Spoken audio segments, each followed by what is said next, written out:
to the 10th floor. It's me, Matt. Hi, everybody. It's Kat. We're Y'all bring me a snack. yeah, we're giggling and just having a good time over the snacks, over the fake food that y'all offer each other in this chat every single week, waiting for me to push the button. Oh gosh. Hi everybody, it's me, Matt. I said that already, right? Hi, everybody. And it's not just us. Get on out of the waiting room, folks. It's time to climb into the elevator because we are ascending up to the 10th floor to talk about this week's General Hospital. Who wants to push the button? Who wants to push What? the button? Who wants to push 10? It's not just us. Chandra's here. Hi, Chandra. Chandra, Hey. Rochelle, Liz, Cindis, Carolyn, Vita. Oh gosh, Liz, I said that one, Vita. Oh my god. Jeannie's here. Hi, Jeannie. Our new moderator, Jeannie, is here. Elevated at Days for Dummies this morning to moderator status. Thank you, Jeannie, for coming every show, every time, hanging out with us on the 10th floor and at Salem University. Welcome to moderatordom. Oh gosh. Hi. Hi. Hi. Hi. Hi. All right. Hey everybody. So there was a soap this week. There was a soap this week. But before we talk about the soaps this week, we have to talk about real life this week. Yeah. Just very quickly, just very briefly. It was part of our pre-podcast chatter, actually. Because this week, it was a shock sudden. Nobody saw it coming. Richard Simmons passed away this week. I believe he was 78, 79 years old, something like that. Maybe a little younger. 76? 76? Yes. 76 years old, Richard Simmons suddenly passing away. The reason why we mentioned it here on the 10th floor is because Richard Simmons has been on GH many times. He did aerobics. Be part of the nurses' ball and stuff. He did nurses' balls. I think the last time he showed up was in 2013 or 2014, something like that, for the nurses' ball. Also, in the late 70s, he hosted an aerobics class, you know, kind of when his fame was building. He showed up on General Hospital. I think he interacted with Luke and just was goofy and silly. Let's get physical. Kind of like that. Yeah, kind of that thing. Kind of that thing. But yeah, but I mean, it was shock and sudden, and it's a bummer because I recently found his Twitter account and started following that and reading that on a regular basis. And every day he shared long stories about his life and experiences in Hollywood and coming up with Meal a Deal and opening up his Richard Simmons gym in LA and working on General Hospital and his friendship with Anthony Geary and his time on Letterman. Like, he was just sharing. And it was a He used to be on television quite a bit. And it was a wonderful jolt of positivity that I would come across on Twitter because, you know, it's a pretty negative place. And then you come across a Richard Simmons tweet and just, you know, the world seems a little brighter after that. Matt, when you were a little dude, do you remember me doing Sweating to the Oldies tapes? Oh, absolutely. I remember Sweating to the Oldies big time. I could pull that stuff up on YouTube and remember the opening of it where he's just, hi, everyone, let's get physical. We're going to sweat. Right. And then I used to do those tapes. I did. I remember. I used to do those tapes. And I remember. VHS. I remember there was I don't know, we've talked a lot in my life, so I don't remember why or how this conversation had come up. But I remember you once saying that a part of the reason that you were drawn to the Richard Simmons exercise tapes versus other ones is the people behind him looked like you and weren't already these like fit fashion models. Exactly. You know, like back in the day when, you know, Jane Fonda, oh man, that girl made a whole lot of money off that jazzercise and you know, all the Jane Fonda stuff. And but everybody in her tapes looked like goddesses. Right.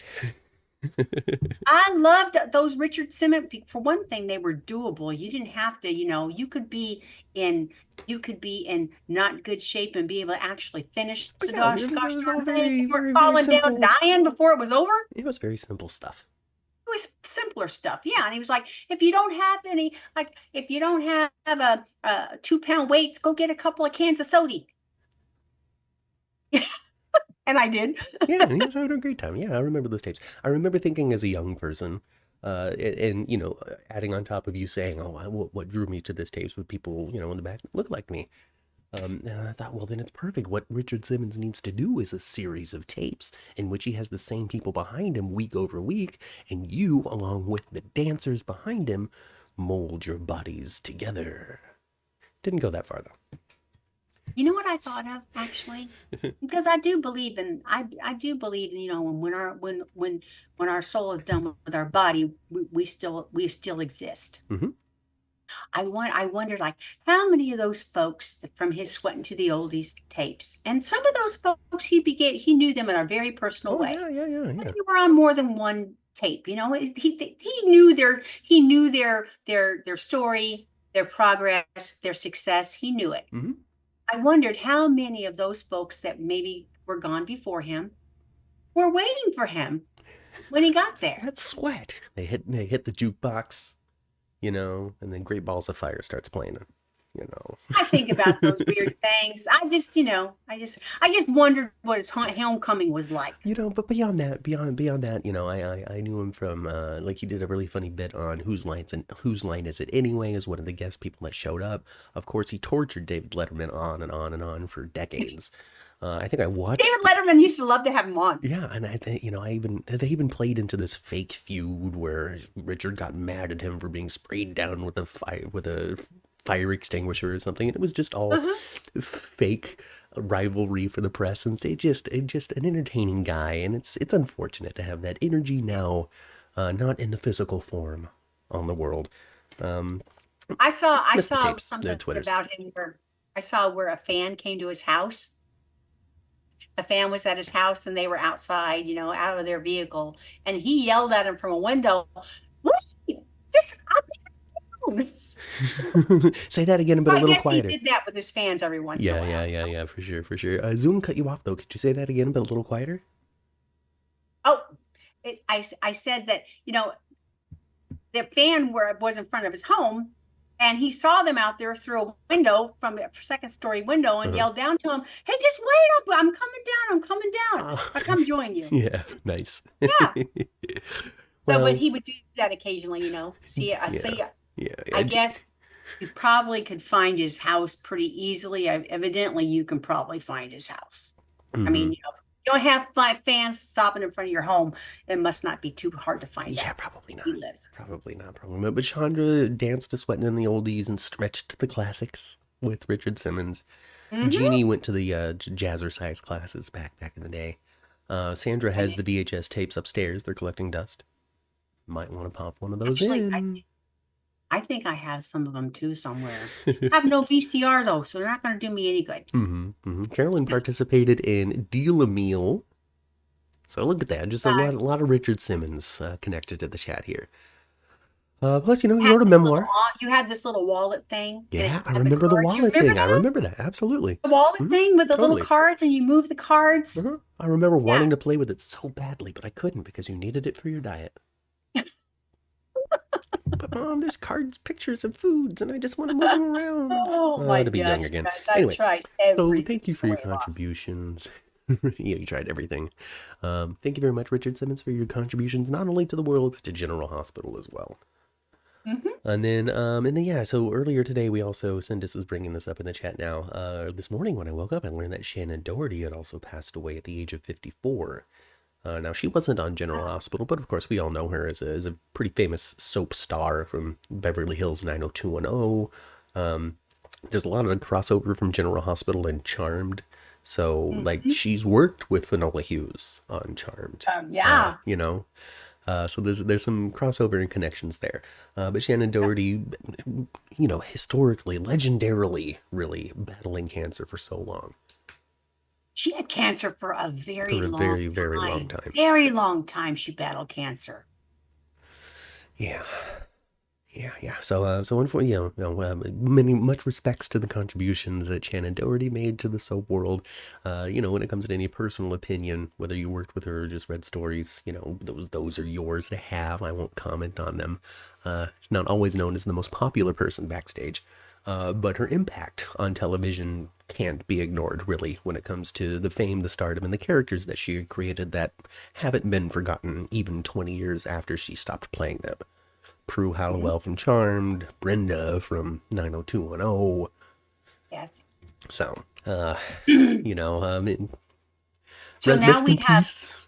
Condolences to the families. Two of the kids from 90210 are now passed. Two of them now, Yeah. because we lost Luke Perry already. Yeah, Luke Perry passed away from a sudden stroke a number of years ago, I Yeah. think it was. So, I wonder if his kid is still wrestling, Matt. Do you know? yes, yeah, he's wrestling at AEW in All Elite Wrestling. Okay. Jungle Boy Jack Perry. Did you meet him? You did, Yeah, didn't I met you? him when he was a kid. I met him when he was Oh, like okay. 11. Oh, okay. And then I think I saw him in passing one time when he was adult, and I'm like, oh yeah, I remember that kid when he was 11. Now he's 20. Mm-hmm. Mm-hmm. Anyway, oh, Carolyn with a super chat donation of $10. Thank you very much, Carolyn, for your donation. This is in honor of Richard. So Aw, thank you very much for your donation there. I'll try to spend $10 on a charitable cause that Richard would have supported. So yeah, I'll do that. I'll let you know next week what I decided on. So thank you very much, Carolyn. Oh, on that same note, I wanted to say this because I said this on Days for Dummies, and I promise we're going to get into GH. I promise. I said this on Days for Dummies. I'll say it again here. If you are in the chat, but you feel like you can't participate in the word chat, like you feel like you type too slow, it goes by too quickly, and you really can't feel like you can participate, it is okay. It is totally fine. There's a quicker way to react live to the show, and that is through the reactions down at the bottom of the chat. It should be a little heart logo to start with, but if you hover over that, then it covers and it offers you different ones, a little party popper, 100%, that sort of stuff. If you were to click those, YouTube does take that as a live interaction to the show. So it's just as valuable as participating in the chat. It really ups the engagement level and the analytics for the 10th Floor podcast. And if we're constantly seen as a very engaging live show, then we're going to show up in more people's feeds. So if you want to help, if you want to participate, if you want to let your opinion be known, go ahead and click one of those reactions throughout the show. That's it. For the algorithm. That's it. Helps us with the algorithm. We're trying to bring the show to as many people who wants to enjoy it as possible. Yep. Okay. So get to clicking. Get the clicking. All right, that's it. I think we spent 12 minutes on nonsense. Let's talk about GH. How about that? Okay. All right. Excuse me. Drew is officially running for Congress. I have to, Matthew, I already texted you and told you what his name is. I have to say it, okay? I have to say it. Do you guys remember do you remember back in the 70s and 80s when we had Tad the Cat? Yeah, of course. He was so entertaining. Yes. I loved Tad the Cat. Now we got Drew the Screw. I love it. Drew the Screw. We got Drew the Screw. Drew the Screw. He's ready and wait. I like He's that. ready and willing. He just can't resist his manly charms anymore. He's like, I don't know how to say no. No is falling out of my vocabulary. Come here, baby. Drew is a male garden tool. Catch my drift? Says Chandra. Yeah, he a hoe. He a hoe. Yeah, I know what you're talking about, Chandra. He's a dirty hoe. Dirty hoe. Rochelle agrees. Nobody rinsed him off before they put him back in the shed. He's a dirty hoe. Oh, gross. I mean, in the same day, he's, I was talking to somebody on Twitter this week about how this is how mono spreads. Okay. Okay. This is, he's making out with Willow. He's making out with Nina. Willow's making out with Michael. For those people who want more making out on General Hospital, oh boy, are you getting some messy kisses. People kissing that shouldn't be. People kissing that should be. People kissing at the end of the week that shouldn't be kissing because they said they weren't going to stop kissing, but yet here we are still kissing.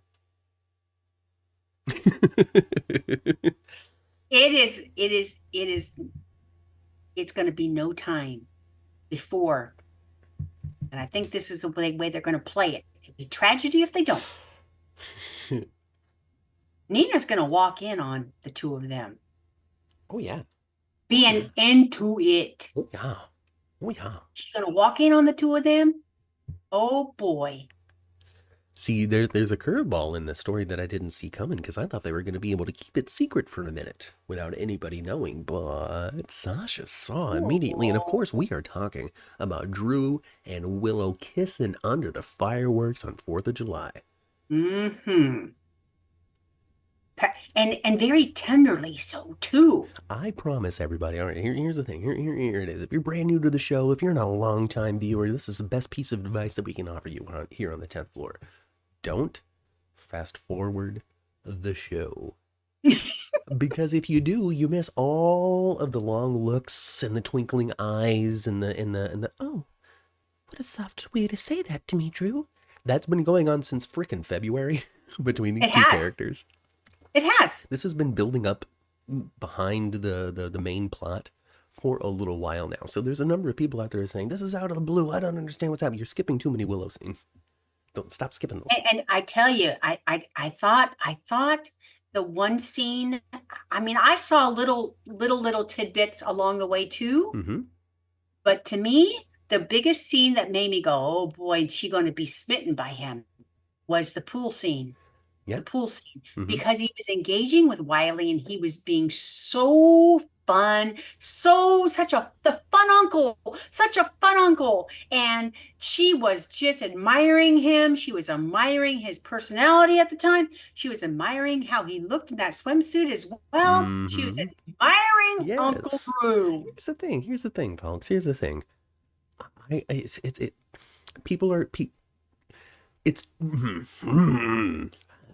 It's rough. It's tough because this is cheating. This is wrong. Michael's done nothing wrong. They really are a happy couple. It has nothing to do with how happy she is with Michael. And everything to do with her growing attraction to Drew.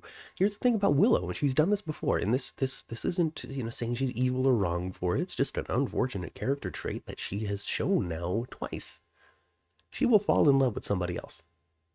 Mm-hmm. She did it to Chase, and now she's doing it to Michael.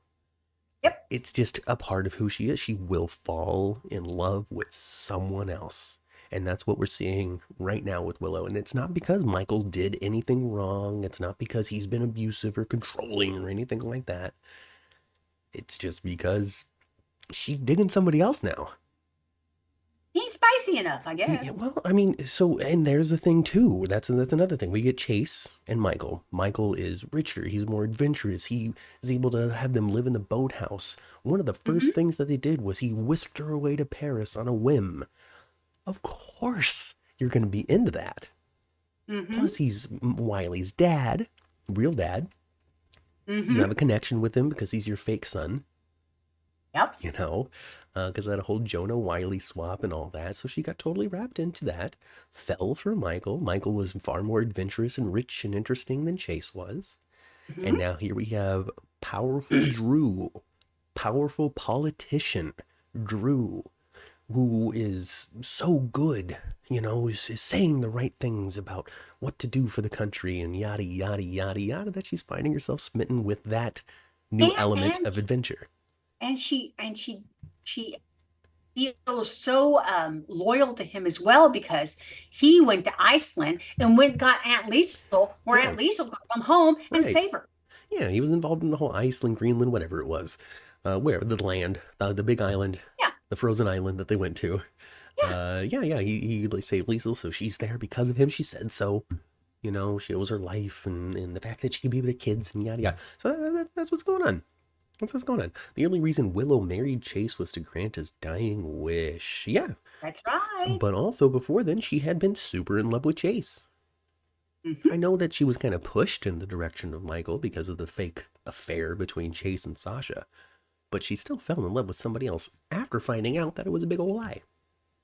Yep. She didn't dump her feelings for Michael and go, Chase, you've done such a great, wonderful thing for me. I'm going to find a way to stay with you and love you forever because of what you did. That's not what you did.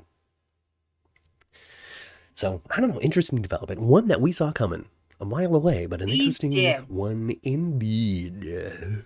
Oh, boy. Michael's going to have his feelings hurt again. Mm-hmm. And they could have, like I said, someone's going to catch me. And I hope it's Ina. Mm-hmm. Cinda says they can't blame the alcohol. They didn't drink that much. They were very clear-headed. Willow was posturing. She says it's so out of character for her. Yeah. I can't support the out of character for her thing. But, she definitely was trying to find an excuse. They both were. They both recognized that they shouldn't have. And the next morning, okay, after that all went down, what's she doing putting on her cute Sunday sundress and heading down to the mansion? For what? Because they know that they can't. I don't know if anybody else experiences this, but I do. They ain't got no orange juice and toast at the house. In the middle of a poor decision, and I'm not saying I'm robbing a bank or anything, I don't know if anybody else experiences this, but when I'm in the middle of the wrong choice, you know, I'm hungry and I stop at McDonald's. You should never do that. There's no reason to do that. I'm 38 years old. I shouldn't be stopping there. But I pull into that parking lot. The entire time I'm thinking, Matthew, what are you doing? This is the worst choice. I can't believe you're doing this. What are you doing? And I get out of the car and I'm like, God, you know, you're just killing yourself slowly. And I walk into the restaurant. I place my order and I'm like, all right, well, this is the last time that I'm gonna make a better choice next time. And I buy the food and I eat it and I leave and I go on with my day. I think that's what Willow and Drew are doing. They're like, well, you know, I mean, I shouldn't, but also, I mean, why am I putting this particular outfit on? I mean, I really shouldn't. We just kissed. This was not all right. I dishonored my vows, as Chandra said. That might be what's going on. He's dumb growing up to that house the next morning. Dumb. Sin disagrees with you, right, Kat? They had coffee at the gatehouse. Exactly. So there you go. And orange juice and toast, probably bagels too. Yeah, I mean, maybe an egg. All of it was there. All she had to do, also, yeah, she could have even like called up to the main house and been like, "Hey, Sasha, you think you could bring me an omelet?" And Sasha, when she went down to the stables to talk to boyfriend Cody, that was exactly what she wanted to tell him. She wanted to say, "Hey, what am I going to do? What do I do? I saw this. Oh my gosh, I saw this." But he heads her off at the past, turning around and saying, "I told Mac, my dad." Yeah. So she didn't tell him what she saw. I thought she did and swore into secrecy on Friday. Well, not that first day. Oh, not that first day. Right. But she got to it. No. But yeah, she wanted to barge in and be like, "Oh." Yes. He's like, "Oh, Mac's my daddy." Oh, you said something? Oh, God, I need to run interference. So much Sasha and Cody this week. I absolutely love to see it. Actually, so much Cody this week. There was so much Cody. It was as if he's on contract, so clearly he has a number of dates that need to be satisfied. Does he have dates that he has to have shirt off of? I mean, they made him lose weight, so I guess they're going to use it. He talked about that at the TH convention.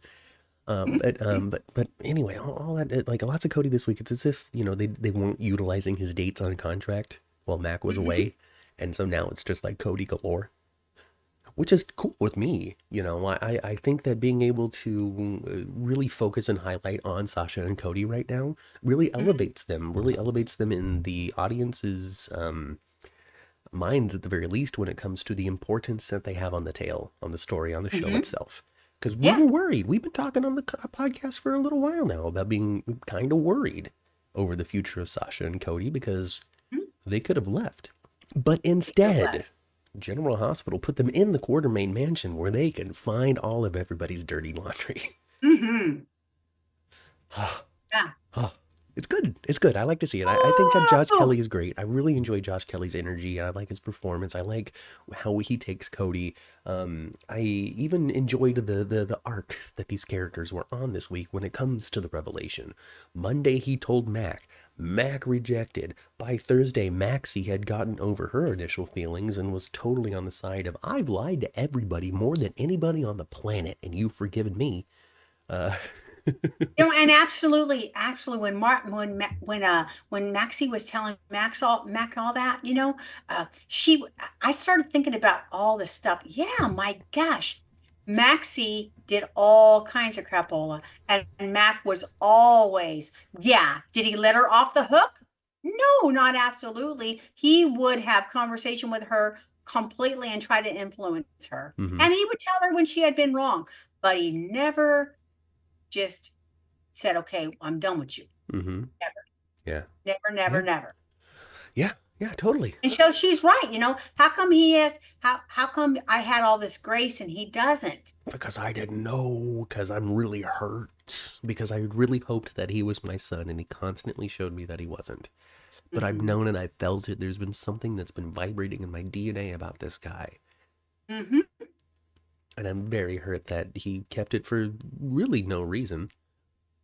Well, no, in the beginning he kept it out of greed, you know, for the necklace. And then after the necklace has been melted, quote unquote melted. for, it's just Robert's desk.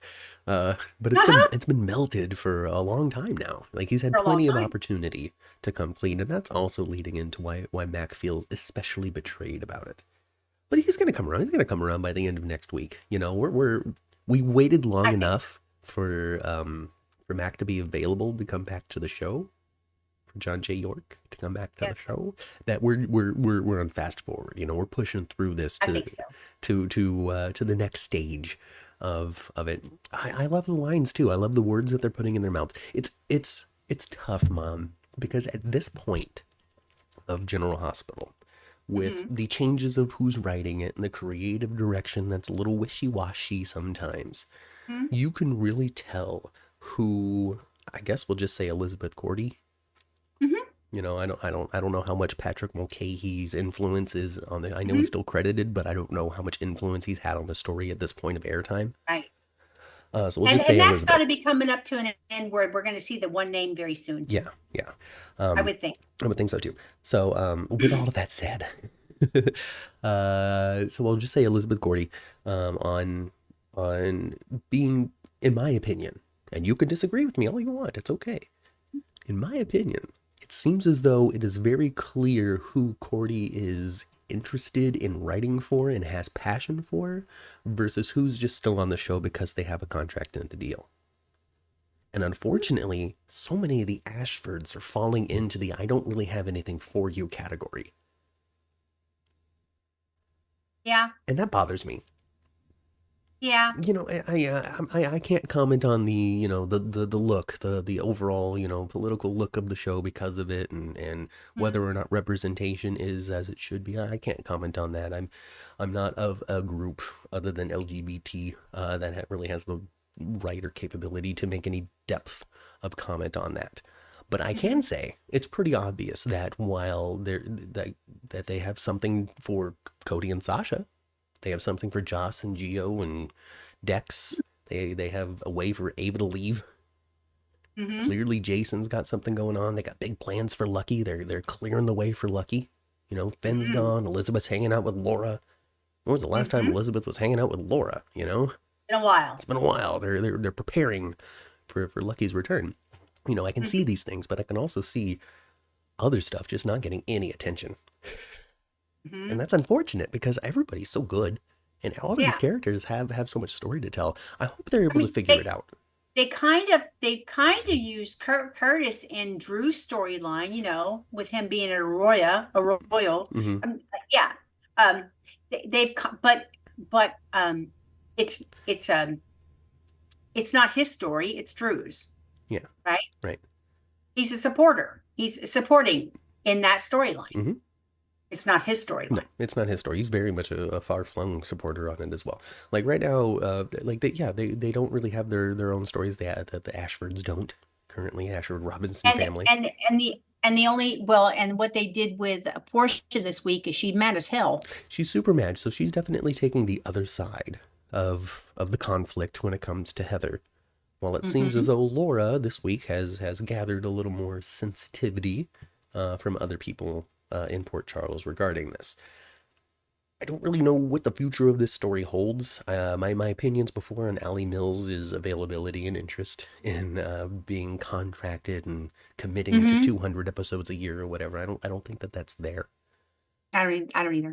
So I don't know if now maybe we're going to be exploring a world in which Heather's released from jail and is just surrounded by villainous temptation that after 6 weeks she gives into. Well, letting Heather out of jail and having her just be, normal was, well, that's boring. They're gonna let Heather out of jail. She's got to at least be faking this whole time, or she'll have these thoughts. Jen will start talking to her. Yeah. Oh yeah. Jen is gonna start talking to her, telling her what to do. It's me, Janet, from another place. They can get Heather Matson in to be like, or whatever her name is, Robin Matson. Or I don't know, is that Sasha? Robin Matson. Sasha. So yeah, if they can get her in to just to do voiceover, to be like, so yeah, put him in the freezer. Now check the freezer. Check the freezer. Uncle Pork Chop's in there. Oh my Mac goodness. was no saint when he came to. Oh, I'm sorry. Go ahead, Ma. But what was I gonna say? Oh, I don't know. Anyway, Portia. Portia. Yeah. I didn't think that Portia overreacted at all. No, not at all. I've seen some, things about on social about, her overreact. No, I don't think Portia was overreacting, and I think Brooke Kerr knocking it out of the park. Yeah, you're doing a good job, Rick. You look pissed. Oh yeah. So no, she's not overreacting. She's not even wrong. She's just on the other side of what the other characters are deciding. I mean, even Heather agrees with Portia. She's just not screaming at Laura about it, And she actually told Curtis I don't belong in jailhouse too. She told Curtis and she told Laura I belong in jailhouse. Yeah, and then Curtis was like, "I'm never talking to you again," right, and left. But yeah, she said that a number of times over. Now, whether or not she's just lying, or is going to be facing villainous temptation, or even if they are just doing that full-on redemption, and she's going to be Aunt Heather baking cookies at Bobby's. I don't know. I really don't. She ain't no Aunt Ruby. Don't put her there. Come on. Oh gosh. Oh goodness gracious. Mac will come around, says Chandra. Well, that's true. She also says that Mac also, he wasn't all up to good when he showed up in Port Charles. I think they mentioned that this week. I think somebody said something Felicia similar. was telling Cody that you and Mac aren't that far apart when it comes to personality traits when he was your age, young man. Yeah, that's exactly what she said. Exactly what she said. So I think my favorite interaction with Cody was Maxie, though. With Maxie was, she basically said, "You're my brother. Get over it." Yeah. You are in this family that's messed up, but we love each other. I mean, is there anything about the Scorpio Jones family that you don't want to be a part of? No, I really like you guys. I want to be a part of the family. James is pretty cool. So yeah. Let's see. And what Felicia was saying, Mac did not mean the things he said. Not really. When he told him to stay away from little dude, stay away from little James. Well, he don't mean that. Oh, no. They're just wounded guys being dudes. Trina has way more poise than her mom, says Stephanie. So, this is the fun part, because there is a lot of quality detail, I think, that exists in portions of the story. The issue is the story is freaking weird. It's awkward. It's a tough story itself. Like, the overall, is Heather wrong? Cobalt poisoning, etc. Like, it's a challenging story to tell, just from the word go. But when it comes to the story itself, let's get nerdy. Let's break it apart. Everybody represents a different angle of this whole Heather debate. Laura's coming to it from the political side. Jordan as well. She has rights.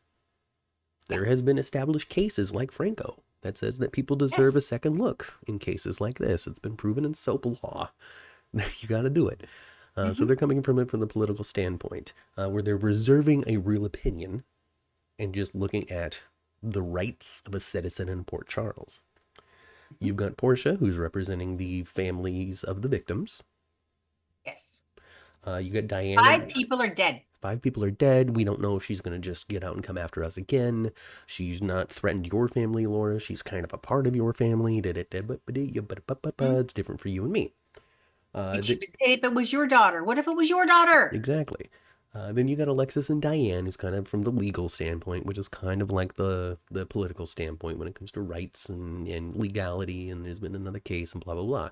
Which brings us to Trina. Why does Trina think and feel this way? Trina thinks and feels this way because she is a sensitive, poised young woman who is worldly and understanding and all of that stuff. She has always given everybody a large amount of grace.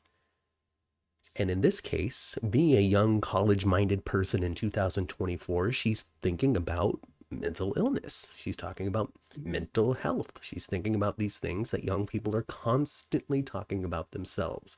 Mental health. What is my trauma?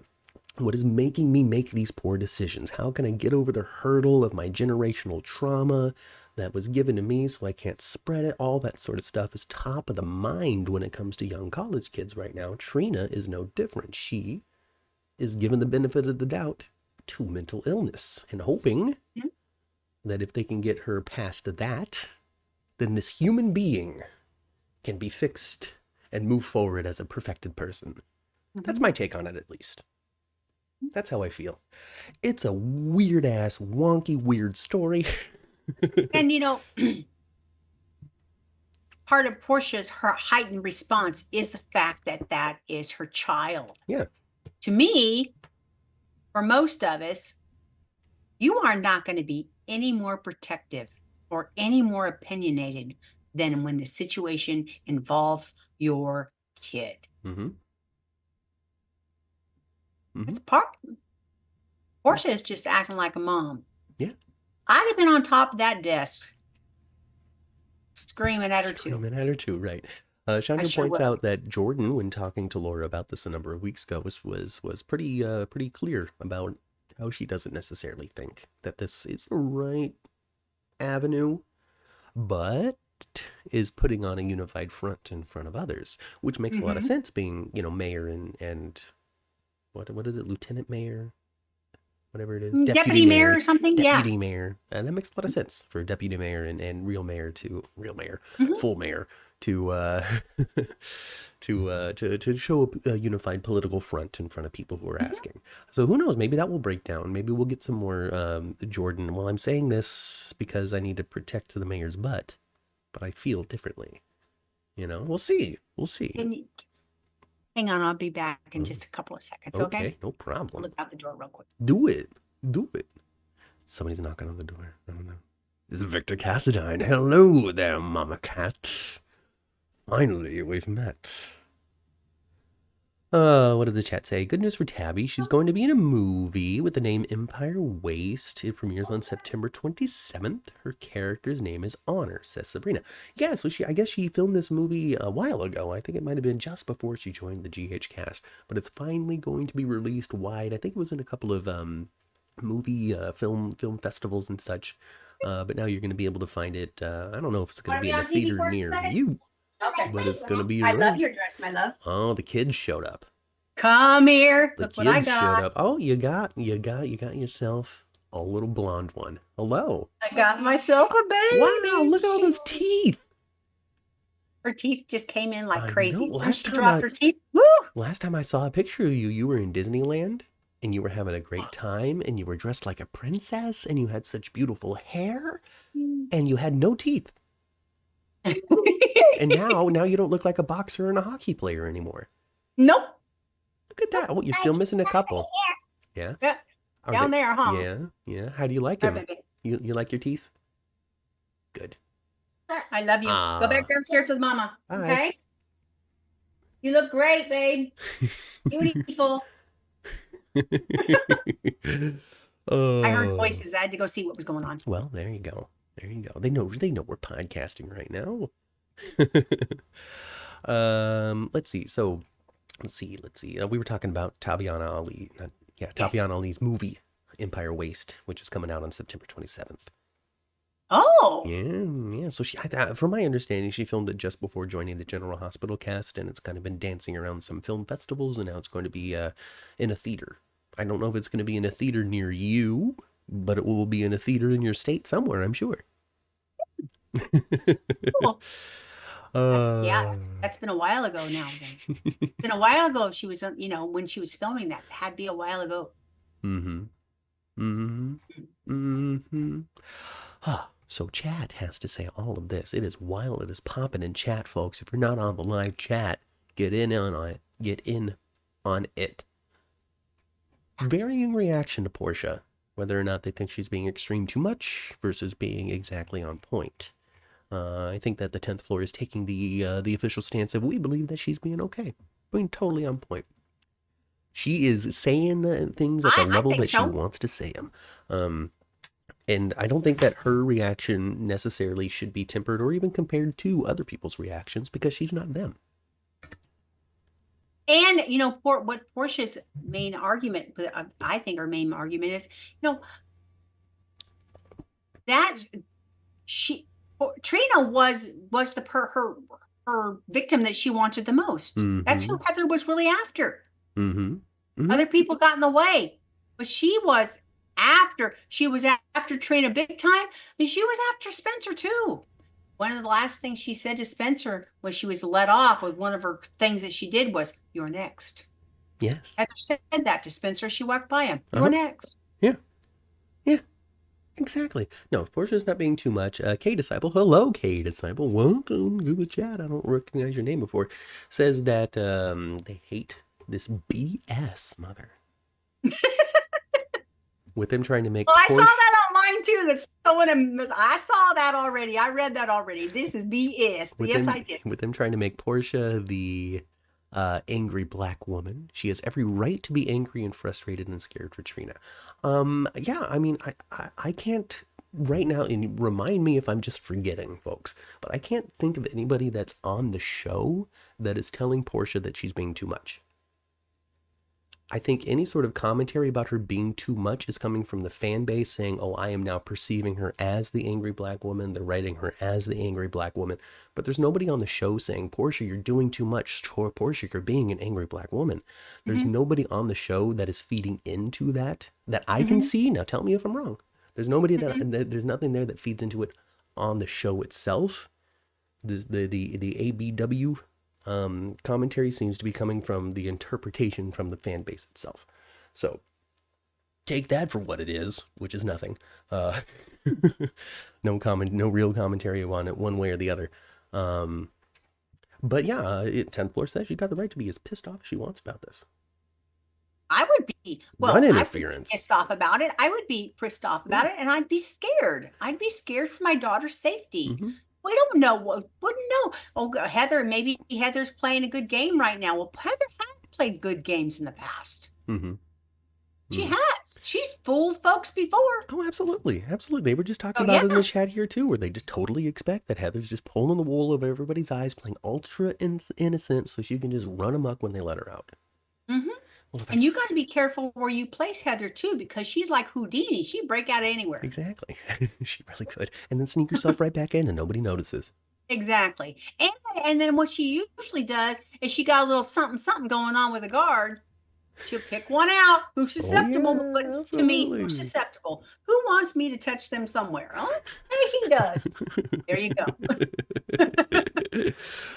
Chandra agrees that the reaction is coming from the fan base and not the show itself. The show isn't necessarily saying that. The fans are saying that the show is saying that. And I'll take Chandra's word for it. I feel as though she's got her finger on the pulse of things. Rochelle says, preach, Matt. So, hey. All right, I'm going to go to seminary next, everybody. Leopardus, hi Leopardus, suggests that this is going to cause problems between Portia and Curtis with their somewhat differing viewpoints.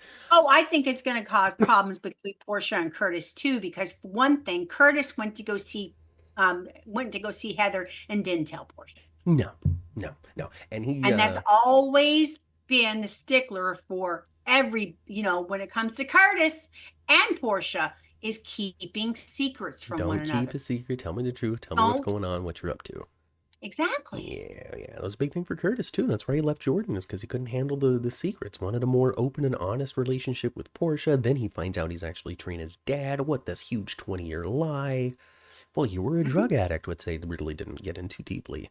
All that sort of stuff. Anyway. So who knows what the future is going to hold when it comes to this particular story. But just chill. Just chill. Even Trina feels like her mom. Heather wants Ace. Yeah, there you go, Leopardus. Totally on it. Totally on that. Sasha, I don't know. And I still think Laura's being a dum-dum when it comes to Heather.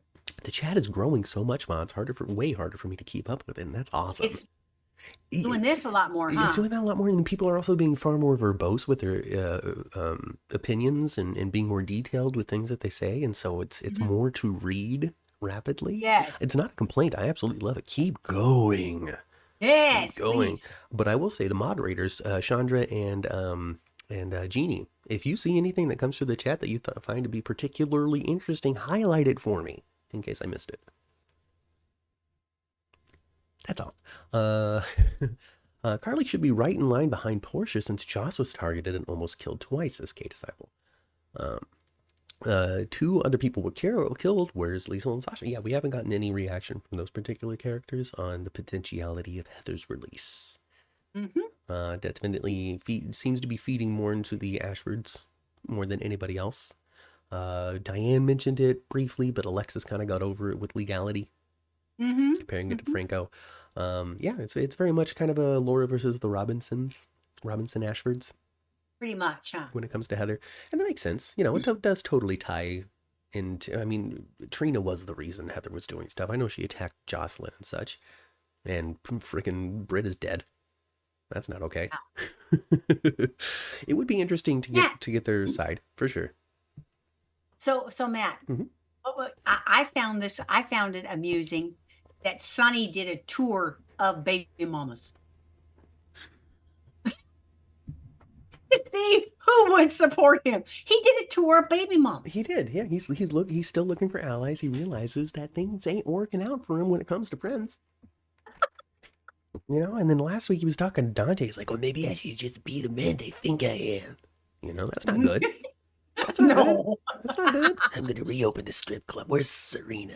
Or whatever, you know? Too bad Karen's dead. Give me Jagger's wife. Oh, Put my her God. up on the pole, you know? So we went to go see Alexis. And Alexis was, yeah, I'll be honest, but you got my support, but yeah, I'm not going to say, oh, yay, Sonny and what he does. And yeah, you know, all his businesses are above board. But I will say, yeah, you've loved Christina her whole life. Yeah. Is basically all she said. Yeah.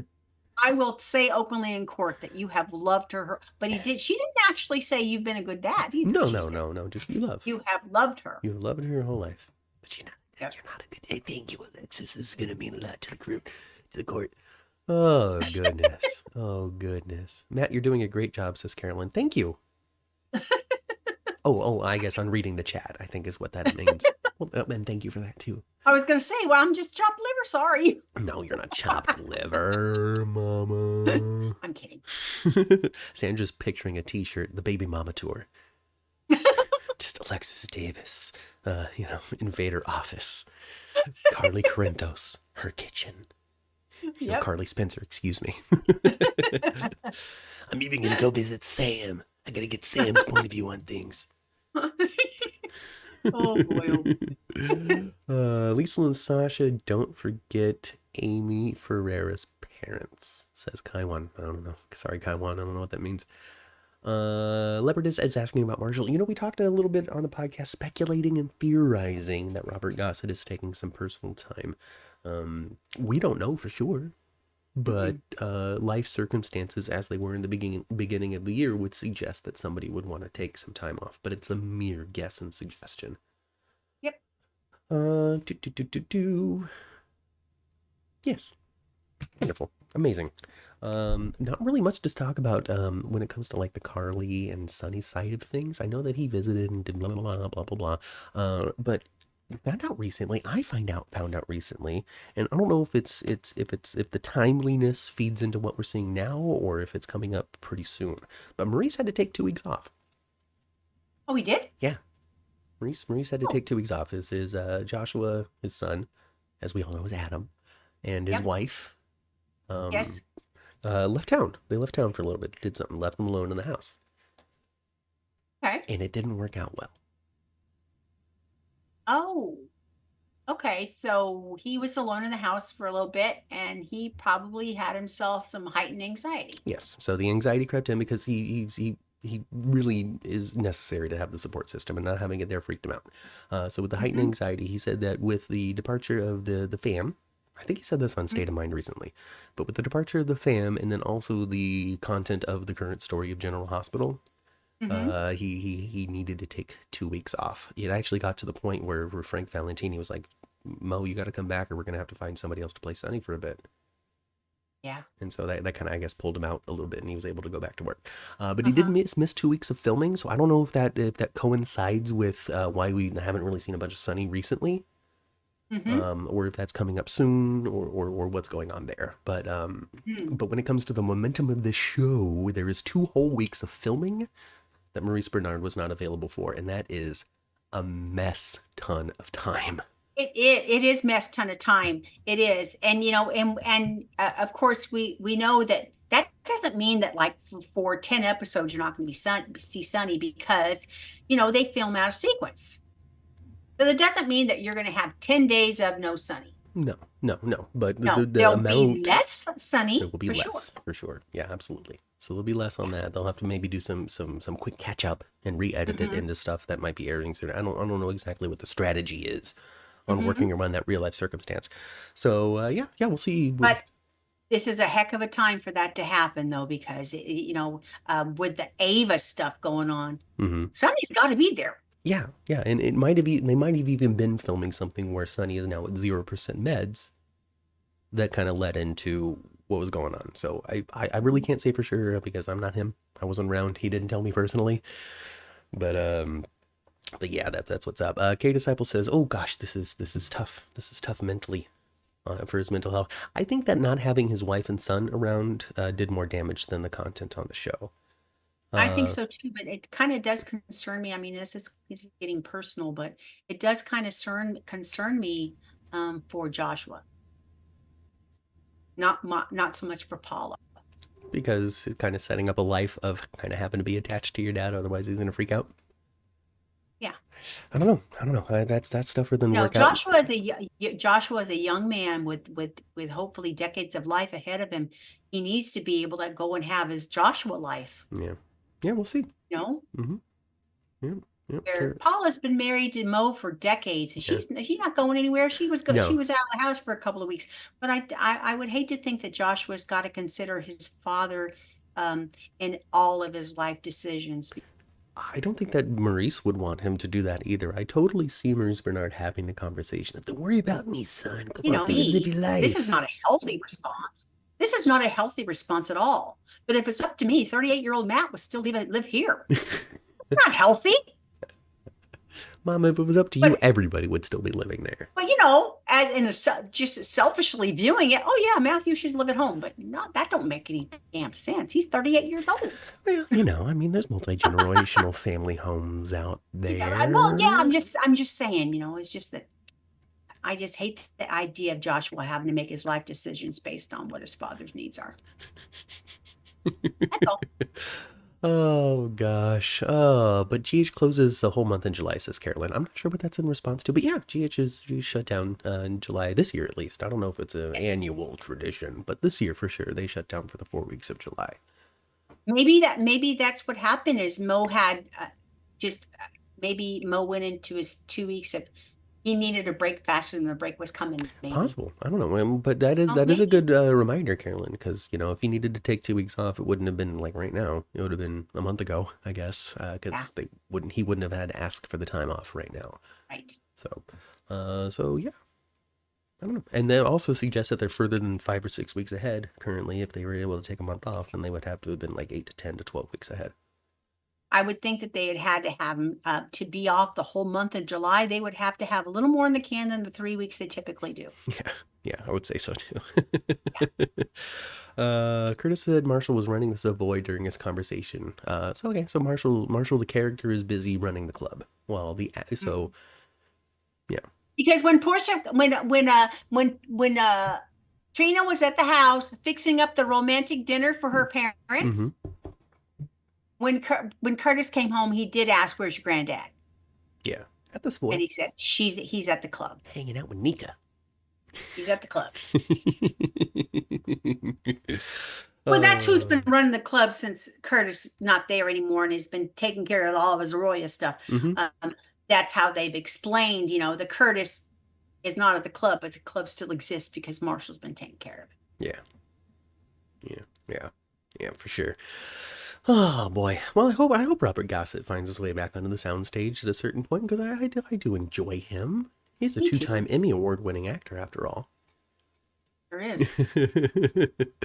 Yeah, MB had a tough time, needed to take care of his mental health, self-care, work-life balance. Mm-hmm. I guess Leopardus was on Maurice's Instagram as he was being honest about it, and his fan base was offering him support during that troubling time. So it's good. It's good that people are able to fill in areas where you can't. Kay Disciple is not happy about the Robinson Ashford situation at all. She wants to know where everybody is. Why are they not in stories? How come Trina and Portia haven't shared a scene? Where the F is Taggart? I don't know. I think Taggart's at the dentist. I don't know. Well, I agree with you. I agree with you. You know, I think the Ashfords are an important family to Port Charles, and they should have something more front burner right now. Mm-hmm. Yeah, I do think that at least one member of the Ashford family should be in a prominent storyline that they are leading. And no, none of them are leading them right now. They're all supporting characters in other people's stories, which is it's the normal thing. Things ebb, they flow, they come, they go. Sometimes you're prominent, sometimes you're not. Sometimes this character's getting focused, sometimes that character's getting focused. But it has been a while. Like, these observations are real. Why hasn't Trina and Portia talked to each other recently on our TV screens? The show doesn't have anything for them to say to each other that's going to feed into the stories that is being told. Because they don't have anything front burner. Because they don't have anything front burner, and a conversation between Trina and Portia about Heather doesn't really move the Heather storyline forward, but it does inform those two characters. So it's a weird balance. It's a tough balance, and I don't have the answer as to why the decisions are made the way that they are. I wish I could tell you, but I also can't sit here and tear it apart and say that it's hot garbage that needs to be put in the garbage disposal, canceled, and everybody needs to be thrown into jail.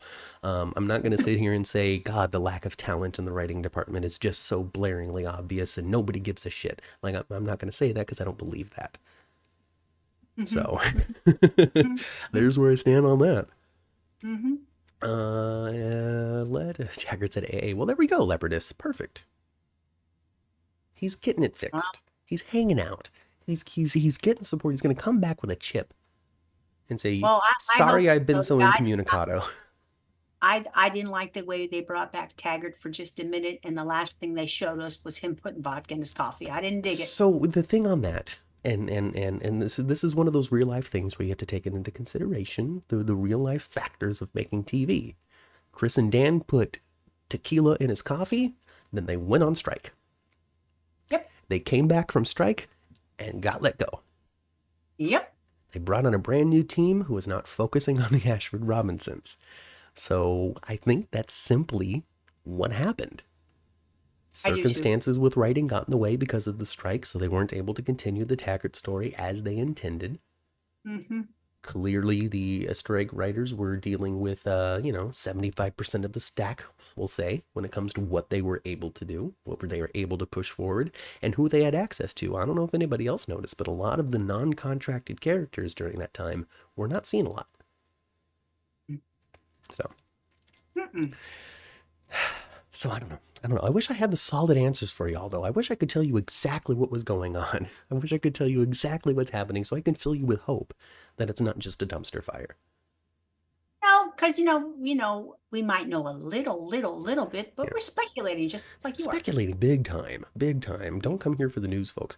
But on top of that, too, our early commentary in this very episode that you're watching and listening to right now is that it's clear in the writing that Elizabeth Cordy knows what she wants to do with these members of the cast and doesn't really know what she wants to do with those members of the cast.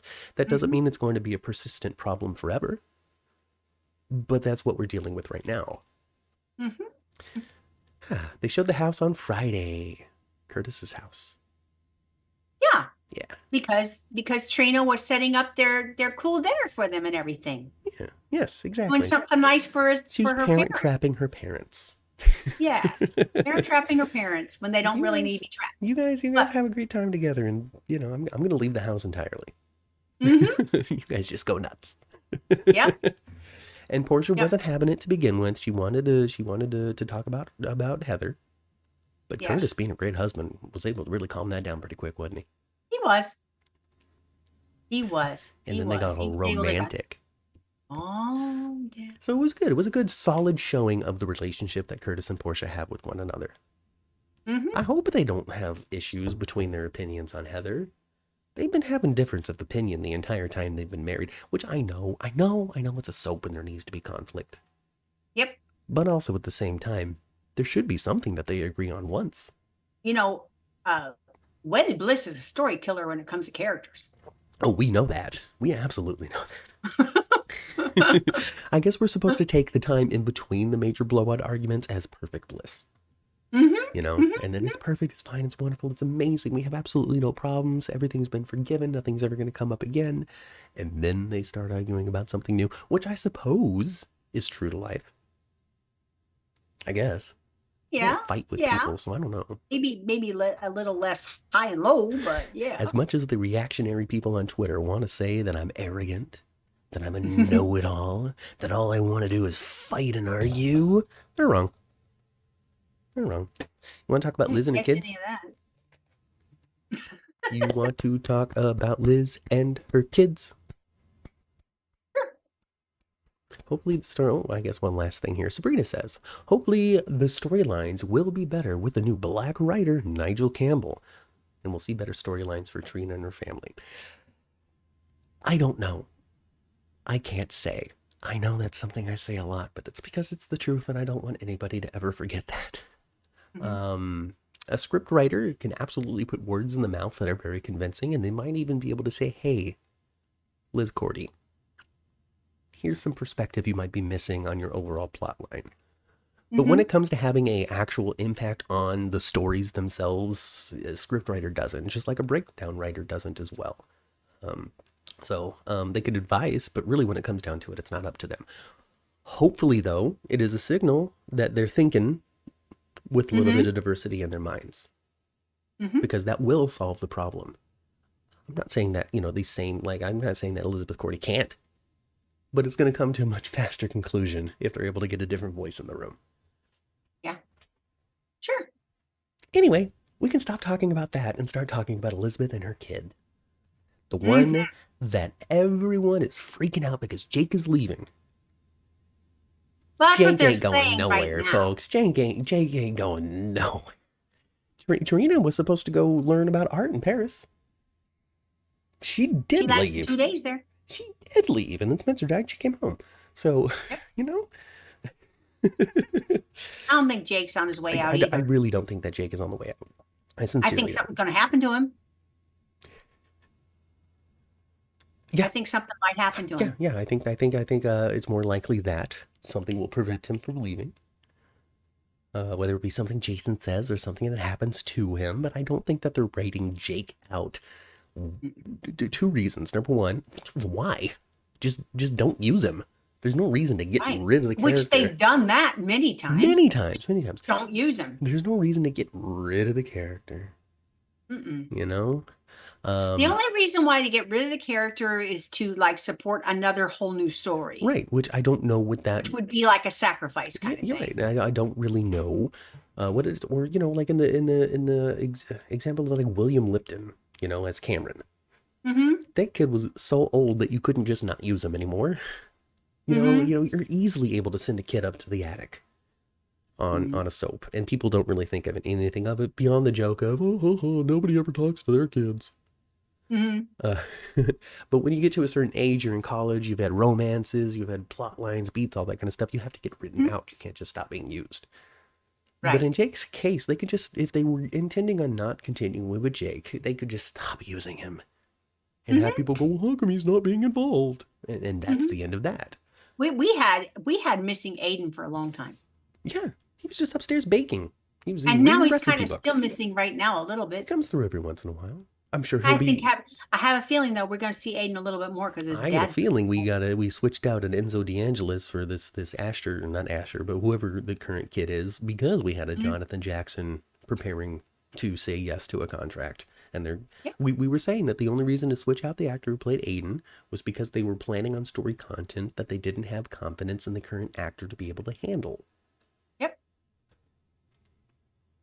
So we'll see. Yeah. But I don't think Jake is actually going anywhere. I don't think so either. Someone said in the chat is it our chat or is it the chat podcast? Anyway, somebody said in the chat that the actor who plays Jake may be heading off to college. he's 17. It's not time for him to go to college right now. That kid is not 18. He is still in high school. I can't say that. I don't know if he's getting homeschooled or whatever, but he's not 18 yet. He's not a full-fledged adult. I don't think he's going to college. He might be planning on going to college, but right about I now don't know though. When I for was college. 17 in July, when I was 17, I had graduated from high school. I didn't. Well, I did. My birthday's in August. Well, my birthday's in April. When's his birthday? Regardless, I don't. Oh, our chat. Thanks, Chandra.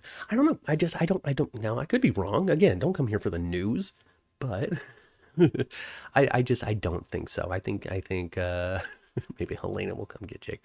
No, I think what's more likely to happen than Jake leaving is Jake getting in a motorcycle accident and breaking his brain. I don't want that to happen, but and I wouldn't be surprised either, because they've talked about hitting your noggin a couple of times in the last couple of weeks. Yeah. And if we're going for the mirror of Jake and Jason was in college, been going to pre-med medical school. He was in pre-med. All this, his future was set for him. He was going to have such a bright, wonderful existence, and then tragedy struck and took it all away. Might be getting the same thing. Maybe. Liz needs a good story. Liz is going to get a good story. Well, Liz is going to get a story. I don't know if it'll be any good. But she'll get a story when Lucky comes back. Yes. I thought Jake was going to Barcelona for art. Yes, that is what they say is going to happen. But he has not taken off yet. And also at the same time, what is it with soaps and their European colleges? I know. And what? I'm so sorry, folks. I'm so sorry, but yes, it happens a lot. And Chandra, I don't know, maybe you can shed some light on the realities of everybody's kid got accepted out of the country.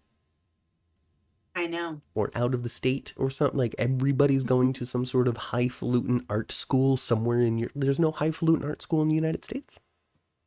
I know. Well, I really thought with this part of the story, I really thought they were trying to redeem. I thought that they are trying to redeem this portion of Jason. Because Jason right now, when he left, and the story they told the last 10 years or so, Jason is a deadbeat dad. Yeah, I remember him sitting in a car with Liz or Sam or somebody being like, oh, I shouldn't even have had those kids. Yeah. So I think they're trying to redeem Jason a little bit in that area, by having him spend time with Danny and having him tell Liz, when she was talking about the finance part of this. Oh, I've got it. It's like, I got it covered. I got all of it covered. Well, he's going to need this and that, housing, but I got all of it. All of it. I think in between he and Danny having having the scene with the motorcycle and then the conversation with Liz, I think they're trying to show us that Jason does have the capability of being a good father. Yeah. It comes down to the fact that these kids aren't little kids anymore. It's just Jason's not going to relate to a tiny kid. He might be able to appreciate their raw honesty and that's it. But beyond that, being like, oh, let's play trains. Oh, let me teach you how to walk. Like that's not Jason. He reads books about travel and geography to babies. Right. He's not going to engage that way with a tiny kid. No. However, a troubled teen, somebody who's older, wiser, more mature, he's able to interact with a little bit better. So he has a chance to be a father in the way that he can be. Yes. Because he wasn't going to be the let me bounce you on my knee. No, he's not going to put you on his knee and pretend he's a horse and have you bounce up and down. Because Jason doesn't have what we call, Jason doesn't have an imagination. No. So, yeah. He's got black and white pretty much, he's very boom, boom. And they have shown us that. And the reason why they've always said that is the way his brain works is because of his traumatic brain injury. Because he got brain damage. Because he knocked his noggin. Rochelle works in higher education, says that a lot of times international schools are less expensive than American schools. Oh, I guess that would be a reason to go. Especially when you're Liz's kid. Chandra says that they're just trying to be fancy because, Europe and such sounds romantic and adventurous. So that's probably it. K Disciple says that Gio's likely going to go to PCU on a scholarship. I think that's been confirmed, right? Yeah, he said, yeah, he don't need Uncle Sonny for that no more because he got himself a scholarship, a full ride at PCU. You sure you don't want stacks of cash, Gio? I'll just give you $10,000 a week to be my friend. You just continue to call me, please. I'm old and lonely. Oh, Sonny. That Barcelona trip is going to take him off campus like they did with Cameron. Like I said, Leopardus, they didn't need to write that kid off. They could have just not used him. So, we'll see. We'll see. I think some story is going to come from this. I think story's going to come from it. I do. But, only time's going to tell. I could be way wrong. Maybe Cordy decided she didn't like Jake and is shipping him off too. Maybe. But while we're talking about the younger folks, a little bit older than Jake, the other youngins, boy, do they love beer. Have you noticed that? This is the summer of beer, bottled beer. Man, I don't know what IPA they came across, but they love it. They do. They pop in bottles of beer constantly. Yep. Man, ordering pizza and drinking beer. The college life. Is that still the college life, or has it evolved to something else? I don't know. But they're just popping beers, having a great time. 4th of July fireworks, friendship. Mm-hmm. I think that they're doing a great job of really establishing Gio as a member of the group before introducing him as a true romantic pairing for somebody. Because like I said last week, it prevents him from being a silo, like Rory was. Mm-hmm. Yep. Yeah. Yep. Make him a little more well-rounded. Could Jake go to Barcelona? Make us care about what happens to him a little bit. Yeah. Yes, exactly. You gotta care about the guy. You gotta know a little bit about him. You gotta find the qualities that you enjoy. You gotta find your sympathy for the character. Because otherwise you're just Rory. Otherwise you gotta have a reason to care. Otherwise you're just not Spencer. Mm-hmm. Because if you don't do anything else, you're just not Spencer. Exactly. Chandra says it ain't Zima either. No, this is brewed. Yeah. This is tailgate. That looks like beer. like some ale or something. Yeah, this is tailgate beer. This is we're gonna go to the football game. I've painted my face. Beer. They're crossing him over to the adult side with Trina and them, says Kai. Yes. Yes, they want us to think of him as grown. Rochelle, yes, the college life, because beer is cheaper, right? I don't know. I really don't know how much alcohol costs. I don't know what's cheap. I don't know if beer's cheaper than tequila, which is cheaper than vodka. All I know is that they make the top shelf bottles big, so you have to put them on the top shelf, even if it's poor quality.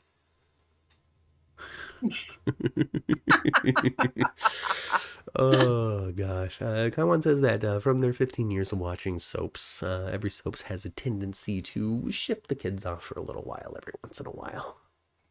So usually bring them back older. Yeah. When they do that. Yeah, so I don't know. We'll see. We will see. We'll see on that front. What else happened, Ma? We talked about Ava a little bit. Liz supports Laura's side of things when it comes to Heather, connected to Jake there. Well, you guys saw Ava go back and see the pharmacist again, right? Yes. And she's thinking, and the pharmacist is thinking, oh, I'll fix his meds to be 100% as prescribed. And Ava's like, oh no. 0 is better. She's not thinking clearly at all because currently she's not thinking clearly at all. And something could possibly happen to Avery. Because Avery is in the care of Sonny right now. Yeah, she's not thinking it through. She's not thinking it through at all. She's trying to get Avery back 100% under her care, but at the same time, she wants him to have his medication completely zeroed out, but Avery's still there? Miss Wu has put a car bomb inside Sonny's car. What are you thinking, Ava? Avery runs into the car. The car blows up. And they blame Ava because she changed Sonny's meds. It's Morgan all over again. It is. It Yeah, I is. don't know if It is. Avery's going It to get is. blown up It in a car, is. but she did. Yeah, she's doing to Sonny what she did to Morgan, and that didn't work out very well for her the first time. No, Ava is kind of spiraling. Yeah, it ain't Ava's good. spiraling. Yeah, I wouldn't be surprised, you guys, with the way they're writing this. I think Maura West is hitting the road. it does seem like she's on the way out now. I heard otherwise. I heard that while that was the original plan, they have changed their mind. I don't know.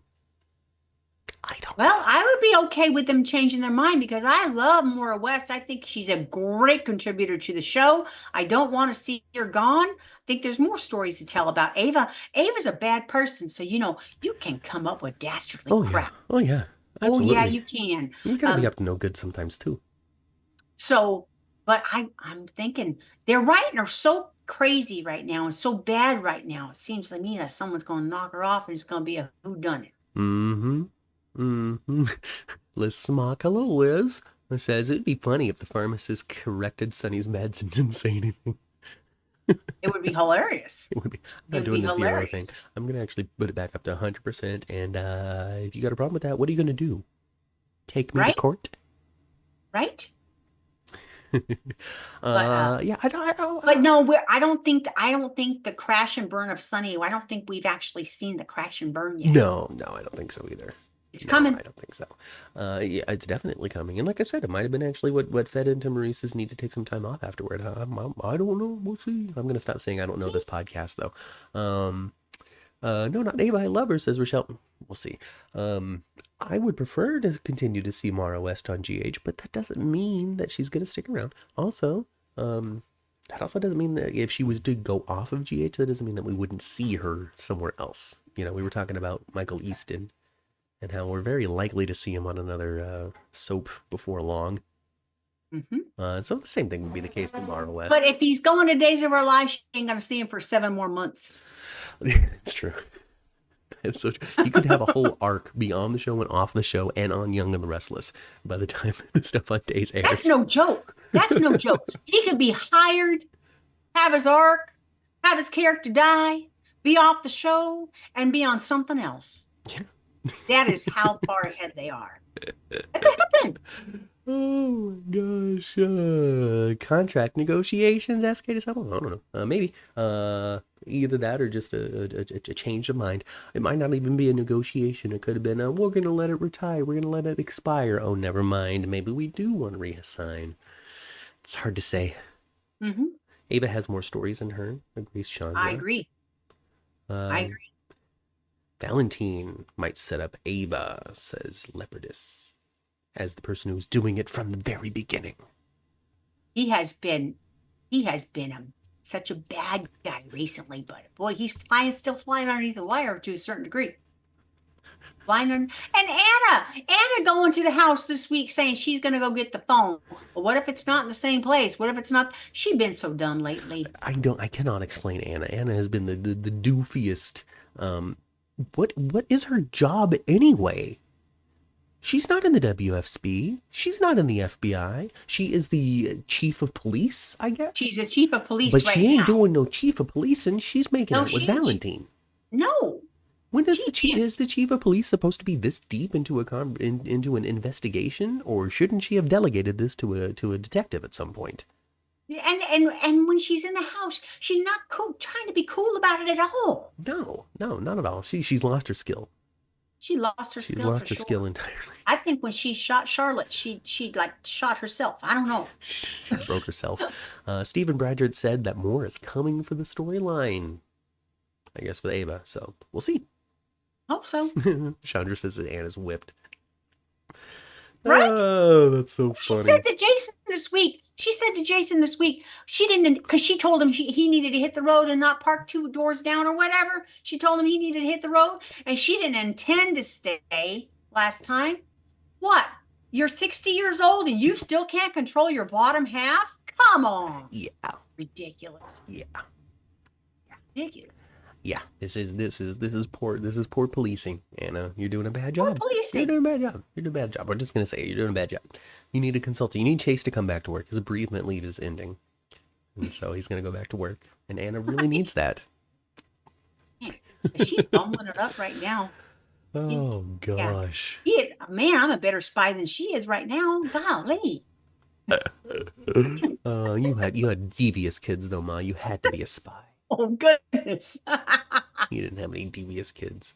Funny, Oh gosh. funny. That'd be super funny. Not happy with Anna being a dope. It's ridiculous. Exactly. Yeah. Yeah. He is such a doofus. Valentine still loves Anna though.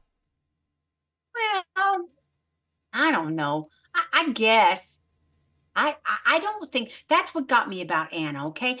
If she would have had this undying, real passion for him still, was so conflicted about, she didn't seem conflicted at all. He's No. like, okay, I got his number. I'm Mhm. going to set him up. Mhm. I'm going to take care of this. Yeah. She doesn't seem to be conflicted with romance at all. And the fact that she just didn't mean to spend the night, like, oh my gosh, like her libido got a hold of her, Uh-huh. that was ridiculous. They're not doing Anna any favors right now, or Anna's not doing No, herself they're any not. favors right now. So hopefully she'll make some better choices coming soon. Brennan doesn't know that Valentine ordered that hit on Jason. They did it together. They planned it together. They said, well, if we can't take out Sonny, then we got to take out Jason. Mhm, At least that's how I remember it. mhm. I don't know. 3 days a week. That means.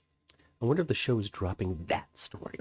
I don't know. See, things are in the air. Things are in the air. I don't want to say things anymore. All I know is that Tracy and McConkey knew each other because McConkey liked Edward. That was sweet. I thought they were old cronies. Is that all? That's all I thought. I thought they was just old and control, been around for a long time cronies. Yeah. And you know what? Politicians and folks with a lot of money very often are in each other's orbit and in each other's Indeed. pockets. Indeed. So I don't know if that how I that. thought they were just old cronies. Yeah, they probably are. I'm always thinking about like the story ramification. Like what does this feed? What does this mean? And it might just not feed into anything or mean anything, and they needed to be I able to didn't. stretch the episode 5 more seconds. What I thought it showed us, what that is that, Tracy is indeed becoming more kind to almost just about anybody. To everybody. Yeah, that's right. And it also could say that Tracy is more plugged into the political world than we necessarily might have seen already, which could play into the Drew thing in some way. And also, this politician has been in the same district and in the same area for a long, long, long time. Yeah. So yeah, if you got a little influence and a little money, You know the he's man. gonna know, and Yeah. he's gonna know So you. it's just reality. It's just realistic. Yeah. It's just So with the realistic. Quartermains, would they not have made like a contribution to his campaign in some prior thing? Mhm. Probably.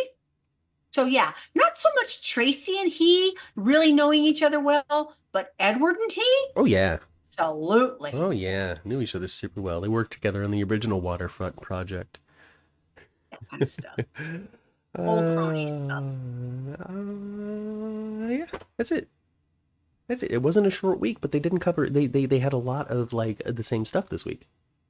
A Friday, Friday did not feel like a Friday. I'm sure you guys agree with me. Was there something worth watching on Friday? Sure, but I think there's something worth watching in every episode. Yeah. But there is such a thing as a An unimpactful final episode for the week. Yeah, I mean, yeah, absolutely. yeah. I mean, it's fine. I No, mean, we got There's like, cliffhangers, Mhm. episodes, Mhm. filler episodes, and then something in the middle too. Yeah, and this was something in the middle. I mean, yeah, I've seen filler episodes too. Plenty of them were like, man, there was almost nothing in that guy. But there was content in these. We got a lot of Sasha and Cody. We got a lot of Mac. I mean, Felicia and Cody had an extended scene where they really talked about things in detail, and Felicia being just like, I'm not going to stretch this storyline by continuing to be mad at you, so I'm just gonna say that I understand. I liked it too. I do. I think it shows a lot of big heart, and it's gonna be a warm story. I think so too. It's gonna be a warm I story. think so. And I love the fact that John got to come back and finish out this warm, good story. He comes back and he gets a kid. Look at that. Brand new world for Mac with a bio kid. It is. And I want Robert to come back every once in a while and have interaction with his nephew. And With his new nephew. Yeah. knock him off his pedestal Heck every yeah. once in a while. Heck yeah. And then maybe we'll get something on location where Cody has to ride in on horseback and make a save as someone's strapped to a TNT or something, you know? Yeah. Felicia's Dudley tied Do to the Right. railroad tracks. Dudley Cody's got Do Right, going to rescue Nell. The chat agrees with you. Fridays, they feel as though Friday should carry some sort of impact with it to carry you through the weekend and into Monday. But Sandra suggests that maybe the 4th of July preemption kind of just made it a little wonky this week. Might have. Yeah. They might have. No. That does happen. You could sometimes you see that like when Friday is kind of and then Monday's popping off, You're like, then oh, you go, oh yeah, that was supposed to be they got Friday. pushed back. They Got got pushed pushed back. back. Yeah.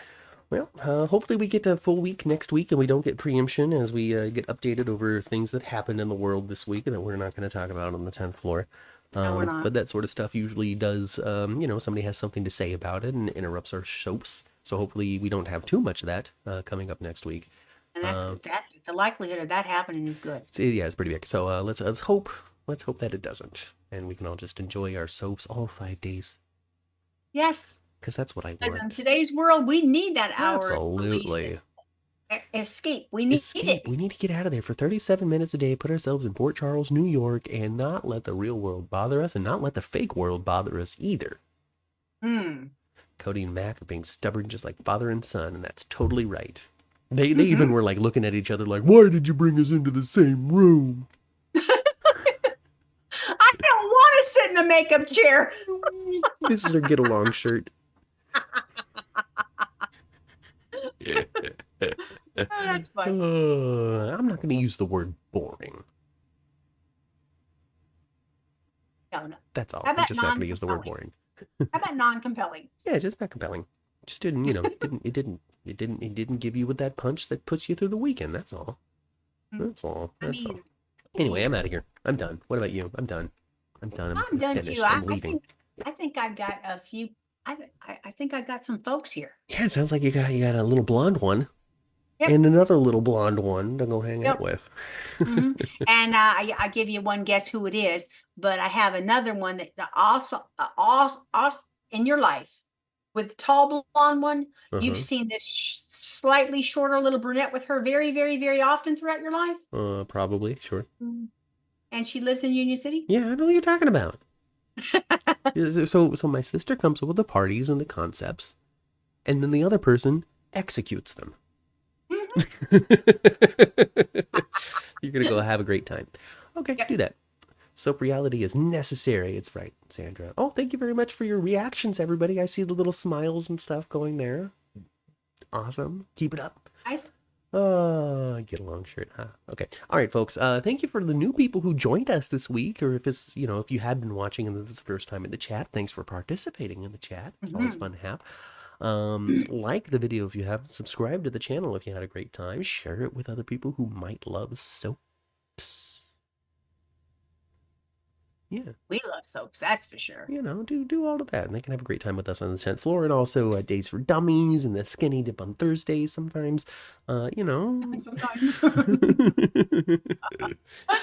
sometimes it's the end of the week. It's 6 o'clock, and I'm just like, nah. What can I say? Linda, late to the party. She wants to know if Mara West is leaving, and the answer to that is watch the podcast back.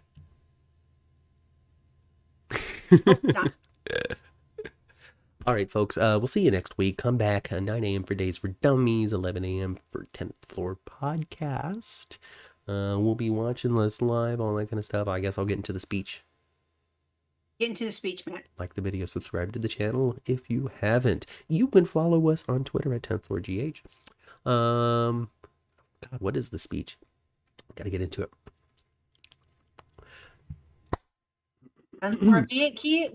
Yeah, 10th floor. 10th floor. You can find us on all your favorite podcasting platforms. If you can't locate us on your favorite podcasting platform, you could reach out to us on Twitter at 10th Floor GH, and we will point you to the right direction. You can also send us an email at 10thfloorgh@gmail.com if you so choose. Chandra right now is sharing all of the links in the chat when it comes to Poshmark, when it comes to the Twitter, when it comes to all of that stuff. Follow us on Instagram as well, Threads. Subscribe. All of it. Yeah. Go spend some time with your families. Parking garage. you know. That's why I didn't get into it, because I didn't say get back into the elevator or go back down to the first floor into the parking garage. I need that start. Need that start. Otherwise, know where my you're flow at. was terrible. Yeah, so get into the elevator, go back down to the first floor. Gonna go into the parking garage. It's safe. Turn our radios to previous episodes of the 10th floor. There you go, which you can find on all your favorite podcasting platforms. I found it. All right, that's it. I've been Matt. I've been Kat. And we'll catch you next week right here on the 10th floor. Goodbye. Bye.